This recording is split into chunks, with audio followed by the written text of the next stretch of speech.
Hello. So you want to get started in rental real estate and you don't know what to do. Well, let's put it this way. It's easy and it's complicated.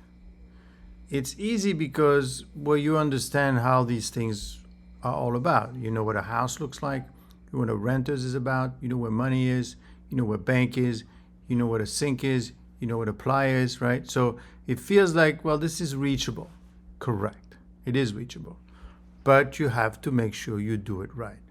So I've been doing this for a while, own a bunch of properties, and let me tell you how it works and what are the risks. So first of all, what you need to do, and it's very important, you need to know how to pick the area. What do I mean by area? You need to understand that real estate is a local market. Real estate rental is a local market. You need to know where the stores are, where the schools are.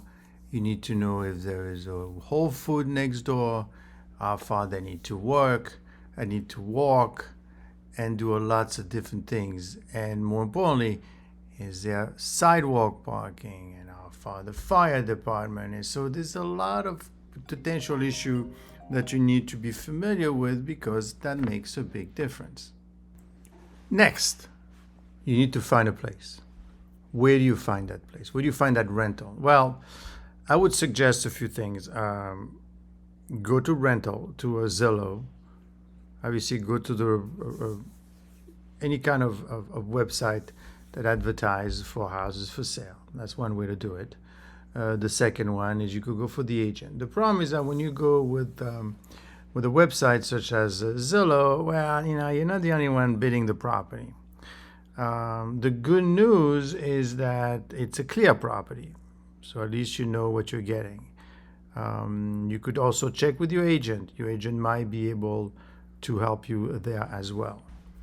Okay, so you found a property, but then obviously you need to be able to pay for it.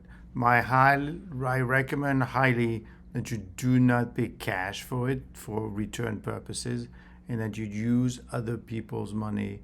You simply go to the bank and you borrow the money, as simple as that. Well, expect to put 10 to 20% down. Also expect in terms of be able to afford it.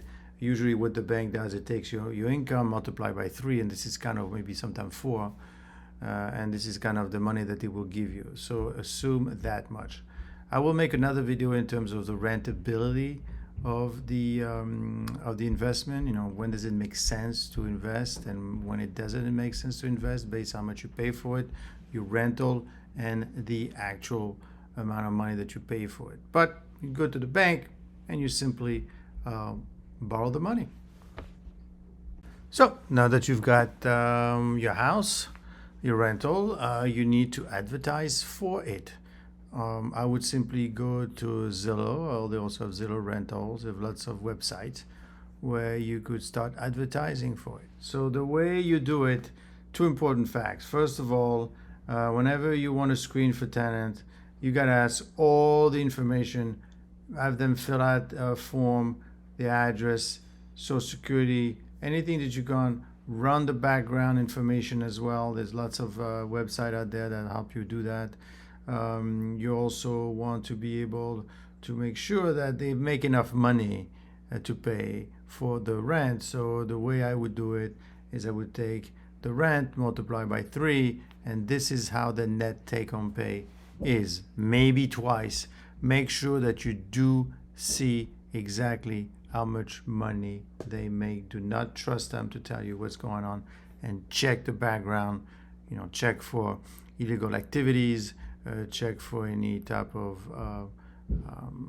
if they lost their rents before and they were evicted and things of that nature. Be very careful how you pick your tenant. That is important.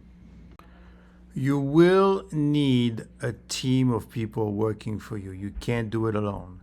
You will need someone that fixes things for you. You will need someone that finds properties for you. You will need someone that collects the money. That's somebody that manages the property. You could have someone, there are firms that usually charge 10% to manage the property for you so you don't have to worry about it. But I'd be very careful because you want to, that's not their property. So depending how many you have and if you could afford a loss, if a roof needs to be replaced, you want to make sure it's done right. If the thing is being replaced, you have to make sure it gets done right. So the more you can do yourself, the better off you're going to be, but eventually you're going to run out of time. So you need to pick and choose your team very carefully, especially if you want to have many rentals.